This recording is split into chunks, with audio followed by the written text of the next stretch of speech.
नमस्कार dear student, आज हम इस वीडियो में बात करने वाले हैं कोर्ट के बारे में। क्या है कोर्ट की प्रक्रियाएं, कहां से आरंभ होती है, समस्याओं को निदान करने की चीजें, और क्या होती है सिविल कोर्ट, क्या होती है सेक्शन कोर्ट, थाना में क्या समस्याओं का रोल होता है। आइए डीपली इस वीडियो में हम लोग चर्चा करते हैं और जानने की कोशिश करते हैं, और यहाँ से मोती चुन करके परीक्षाओं में अगर पूछ दे तो वहां से इसे काम में ले सकते हैं। तो बच्चों, सबसे पहले कोर्ट जो फैसला सुनाती है वो फैसला सुनाती है सिविल कोर्ट।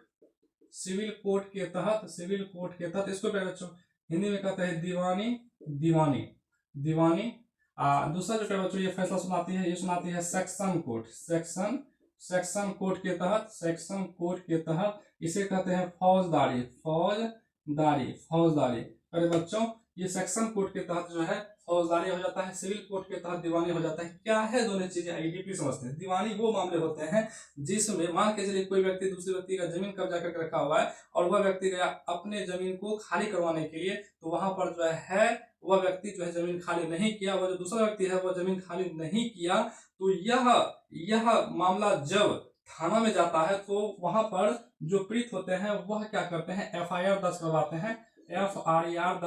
हैं। इसको कहते हैं बच्चों फर्स्ट इंफॉर्मेशन रिपोर्ट। बच्चों फर्स्ट इंफॉर्मेशन रिपोर्ट बोलते हैं जो एफआईआर होता है। इसके क्या नियम है, इसमें नियम है कि जो शिकायत करने के लिए थाना गए हैं तो वहां पर एक कॉपी शिकायतकर्ता को प्राप्त होता है आवेदन का, दूसरा कॉपी जो होता है वह थाना प्रभारी को प्राप्त होता है। फिर थाना इस मामले में इन्वॉल्व होते हैं, वो जमीन के प्लॉट पे आते हैं, मुआयना करते हैं। लेकिन अगर उस समय भी उस व्यक्ति को वह जमीन खाली नहीं करवा पाते हैं तो थाना प्रभारी क्या करते हैं, इस पेपर को, एफआईआर के पेपर को और समस्याओं को कोर्ट को सौंप देते हैं। पहले बच्चों, कोर्ट जो होते हैं वो 4 प्रकार के होते हैं। फर्स्ट कोर्ट का नाम होता है लोअर कोर्ट, जो अनुमंडल स्तर पर काम करते हैं। बच्चों, अनुमंडल स्तर पर काम करते हैं। दूसरा होता है डिस्ट्रिक्ट कोर्ट, ये जिला स्तर पर कार्य कर रहे होते हैं। तीसरा होता है हाई कोर्ट, ये उच्च न्यायालय होते हैं, स्टेट लेवल पे जो काम कर रहे होते हैं। और ये जो लास्ट होता है सुप्रीम कोर्ट, ये जो होते हैं ये देश लेवल पे काम करते हैं, इसको सर्वोच्च न्यायालय कहते हैं, उच्च न्यायालय इस प्रकार। तो जो थाना प्रभारी जो कॉपी सबमिट करेंगे कोर्ट को, वो करेंगे अपने नजदीकी कोर्ट में, यानी कि वह जो पेपर सबमिट करेंगे थाना प्रभारी एफआईआर का, वह लोअर कोर्ट यानी कि जो सबसे नजदीक के कोर्ट उनके हैं या उस व्यक्ति के घर के नजदीक का कोर्ट होता है, उसी में उस कॉपी को सबमिट किया जाता है। अब हम समझते हैं कि अगर वह व्यक्ति का मामला कोर्ट में चला जाता है और वह व्यक्ति कोर्ट जब फैसला सुनाएंगे, तो चूंकि जमीन को कब्जा करके रखा हुआ था, इन्होंने इस मामला को प्राथमिकता के रूप में थाना में दिया, थाना कोर्ट में दिया। अब वो जो जज साहब फैसला सुनाएंगे, तो जज साहब फैसला सुनाएंगे कि इस फल्ला बाबू का, मान के चलिए बच्चों राम का जमीन था और मोहन कब्जा करके रखा हुआ था। तो यहाँ पर 2 विक्टिम हुआ, पहला तो राम जिसका जमीन था, दूसरा मोहन जो कब्जा करके रखा हुआ था। तो यहाँ पर 2 विक्टिम है। अब यहाँ पर कोर्ट क्या करेंगे, वो कहेंगे कि आप जितने समय से उस जमीन पर कब्जा करके रखे हुए थे, उतने समय का आय जितना उस जमीन से वह इनकम कर सकते थे, पेनल्टी के रूप में आप उस व्यक्ति को सौंप दें। यानी कि मोहन को कोर्ट कहेंगे, मोहन को लोअर कोर्ट कहेंगे, आप जितने समय से उस जमीन को, राम की जमीन को कब्जा करके रखे हुए थे, उस समय अवधि तक का जो इनकम होता, उसको कमाई होता, उसको पेनल्टी के रूप में उस इनकम को आप राम को सौंप दें। इसके बाद जमीन तो आप खाली करें ही करें, इनके अलावा आप पेनल्टी अगर आप दे देते हैं, उस मान के चलिए 5 साल के लिए जमीन कब्जा किया हुआ था, 5 साल में वो कितना इनकम रेवेन्यू कर सकता था उस जमीन पर, उतना आप पेनल्टी उस राम को दे दीजिए, तो आपको जेल नहीं होगा। यानी कि आप न्याय प्रक्रिया हो जाएंगे, यानी कि आपको सजा मिल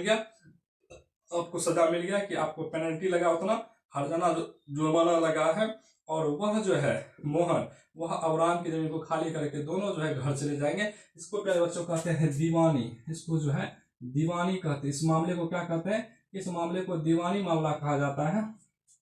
प्यारे बच्चों, दीवानी मामला कहा जाता है। अब सेम चीज देखिए यहाँ पर क्या होता है। मान के चलिए राम के जमीन को मोहन कब्जा करके रखे हुए हैं, राम का जमीन है, मोहन कब्जा करके रखा हुआ है, राम का जमीन मोहन कब्जा किया हुआ है, मोहन कब्जा किया था। पहले बच्चों अब यहाँ देखिए, राम की जमीन को मोहन कब्जा किए हुए थे। जब राम गए उसको कहने के लिए कि आप जो है इस मेरे जमीन के प्लॉट को खाली कर दें, तो मोहन क्या किए, सबसे पहले तो खाली तो किया नहीं, इसके अलावा अपने कुछ लोगों के साथ या अकेले ही राम पर जो है प्लॉट पर ही हमला कर देते हैं, यानी कि उसे जो है मारने की कोशिश करते हैं, चोट पहुंचाने की कोशिश करते हैं। तो ऐसे में जो ये मामला हो जाता है बच्चों, ये मामला हो जाता है सेक्शन कोर्ट का, यानी कि फौजदारी मामला हो जाता है। कौन सा मामला बच्चों हो जाएंगे, फौजदारी मामला हो जाएंगे। फौजदारी मामला जैसे हो गया तो प्यारे बच्चों यहाँ पे क्या होगा, मान के चलिए राम गए अपने जमीन को खाली करवाने के लिए, और ये जमीन जो है मोहन वो खाली ना करके वो क्या कर दिया, वो कर दिया क्या, तो राम पे हमला कर दिया अपने कुछ लोगों के साथ, और राम जो है थोड़ा जख्मी भी हो गए हैं। तो अब जो न्याय प्रक्रियाएं होंगे कोर्ट में, तो ये चला जाएगा सेक्शन कोर्ट में, यानी कि फौजदारी में। अब इसमें क्या है विधान, अब इसमें विधान है उक्त समय यानी कि जो 5 वर्ष का जो कब्जा किया हुआ ड्यूरेशन मान के चलते हैं ये था, तो उतने समय का उसको हर्जाना जो है पेनल्टी लगेगा। इसके बाद मोहन को जेल की सजा, जेल का जो है हवा भी खाना पड़ेगा, यानी कि जेल की जो है सजा उसको हो जाएगी, जेल की सजा हो जाएगी। अब मान के चलिए कि अब उनको 2 वर्ष का जेल हो गया, 2 वर्ष का जेल हो गया, और उतने समय के ड्यूरेशन में जो प्लॉट से इनकम होता, जमीन से रेवेन्यू होता, उतना उसको पेनल्टी भी लग गया, राम को पेनल्टी भी मिला। उसके बाद उसके इलाज में जो खर्च होता, राम को इलाज के लिए भी पैसा दिया गया। अब मोहन जो है पहले पेनल्टी फिर इलाज के लिए खर्च, फिर अब जेल का हवा भी वो खाएंगे। ऐसे मामले जो प्यारे बच्चे होते हैं, ऐसे मामले जो होते हैं, इस मामले को प्यारे बच्चों फौजदारी कहते हैं। इस मामले को प्यारे बच्चों क्या बोलेंगे, फौजदारी कहते हैं। और फौजदारी मामले में क्या होता है, पीड़ित को जो है जो दोषी होते हैं उसे जेल भी जाना पड़ जाते हैं, उसको पेनल्टी भी लगता है, और बहुत सारे चीज उसके साथ किया जाता है। ये कोर्ट के न्याय पर जो है डिपेंड करते हैं।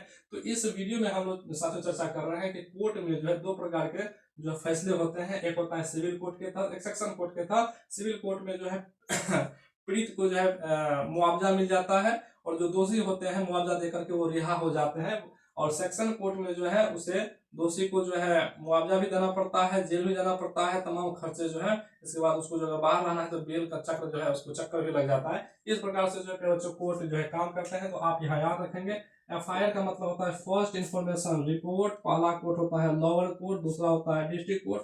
पहले बच्चों मान के चलिए कि अब मोहन खुश नहीं है, कि मोहन खुश नहीं है कि आप जो फैसला सुनाए हैं वो उचित है, तो वो क्या करते हैं, कोर्ट जो है उसको मौका देते हैं कि आप किसी भी जो है भारत के कोर्ट जा सकते हैं, या फिर किसी भी नहीं, मतलब अपने जिला, अपने राज्य या सर्वोच्च न्यायालय जा सकते हैं। तो वो क्या करेंगे मोहन, वो डिस्ट्रिक्ट कोर्ट में अपना पिटिशन फाइल करेंगे, अपना लड़ने को वहां भी हार जाएंगे। इसके बाद वो जाएंगे हाई कोर्ट। कहाँ जाएंगे, हाई कोर्ट। हाई कोर्ट में भी वो अपील कर सकते हैं, वहां भी मान के चलिए हार गए, सुप्रीम कोर्ट। इस प्रकार से जो है कुछ मामले तो रास्ते में ही निपट जाते हैं, क्योंकि कोई जा ही नहीं पाता। इस प्रकार से जो कोर्ट काम करता है। और मान के चलिए कि कोई अगर पूछे आपसे कि मान के चलिए कि जज साहब ने दीवानी मामले में जो फैसला सुनाया, तो क्या लिखेंगे, लिखेंगे जज साहब, मैं जज साहब, मतलब जो नाम है मैं न्यायाधीश फल्ला बाबू, या कुछ भी ले लीजिए, कि सिविल कोर्ट के तहत जो है राम को उचित मुआवजा दिलाते हुए यहाँ पर जो है मोहन से इतना रुपए का जो है पेनल्टी लगा हुआ था, जो वसूली करते हुए जो है इस मामले को रफा दफा किया गया। फिर बच्चों दूसरा होता है सेक्शन कोर्ट, उसमें जज साहब लिखेंगे मैं फलना बाबू जज, ये जो है फलना कोर्ट का जो है ये, और मैं जो है सेक्शन कोर्ट के तहत यानी फौजदारी मामले के तहत राम को मुआवजा भी दिलाया, अपराधी को दोषी ठहरा कर उसे जेल भी भिजवाया, फलना फलना जो भी एक्टिविटीज थी उसके साथ किया गया, और मैं जो है फैसला सुनाता हूँ। यहीं पर जो है मामला खारिज हो जाती है। तो बच्चों, तो मुझे उम्मीद है आपको ये वीडियो जो है काफी पसंद आया होगा, और इसी प्रकार की वीडियो देखने के लिए आप निरंतर इस चैनल को विजिट करते रहेगा। और अगर आप BPSC या किसी भी प्रकार के एग्जाम या नॉलेज प्राप्त करने की जो इच्छा रखते हैं, तो वीडियो को जो है लाइक शेयर जरूर करें, और निरंतर जो हमसे जुड़े रहे। धन्यवाद।